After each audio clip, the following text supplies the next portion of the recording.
আসসালামু আলাইকুম ম্যাম। আমার শরীরে রানের চিপায় তারপরে বগলে লাল লাল দাউদ হয়ে গিয়েছে।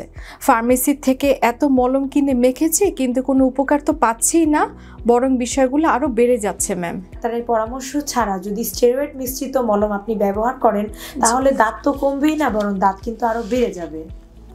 আচ্ছা ম্যাম, আমি কিন্তু ফার্মেসি থেকে স্যাভলন, ডেটল, তারপর অ্যান্টিসেপটিক এগুলো কিনেও মেখেছি কিন্তু কোনো উপকার তো পাচ্ছি না, এগুলো আরো বাড়ছে।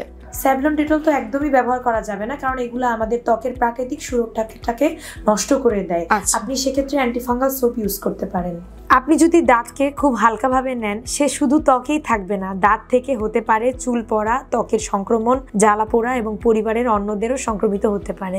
দাঁতের চিকিৎসা কখনো মাঝপথে থামাবেন না। চিকিৎসা শুরুর পর একটু ভালো হলেই ছেড়ে দিবেন না। মাঝপথে চিকিৎসা ছেড়ে দিলে কিন্তু অবহেলা করলে দাঁত আরো ভয়াবহ হয়ে যাবে। অ্যান্টিফাঙ্গাল ক্রিম যেন ভুলেও স্টেরয়েড মিশ্রিত না হয়। ট্যাবলেটের ডোজ ওজন অনুযায়ী হওয়াটা খুব জরুরি। 2 থেকে 3 মাস চিকিৎসা লাগতে পারে, তাই ডার্মাটোলজিস্টের পরামর্শ ছাড়া ওষুধ বন্ধ করা যাবে না। স্যাভলন, ডেটল না মেখে অ্যান্টিফাঙ্গাল সোপ 5 থেকে 10 মিনিট মেখে গোসল করুন। আর হ্যাঁ, নারিকেল তেল কিছুটা সহায়তা করতে পারে, কিন্তু মনে রাখবেন এটা শুধুমাত্র মোমেন্টারি সলিউশন, মূল চিকিৎসা নয়। আপনি যদি দাঁতকে হালকাভাবে নেন, সে শুধু ত্বকেই থাকবে না, দাঁত থেকে হতে পারে চুল পড়া, ত্বকের সংক্রমণ, জ্বালা পোড়া এবং পরিবারের অন্যদেরও সংক্রমিত হতে পারে। আমি ডক্টর ফারিজা আদনান উপমা চেম্বার করছি, জেজি হেলথ কেয়ার। ধন্যবাদ, ভালো থাকবেন।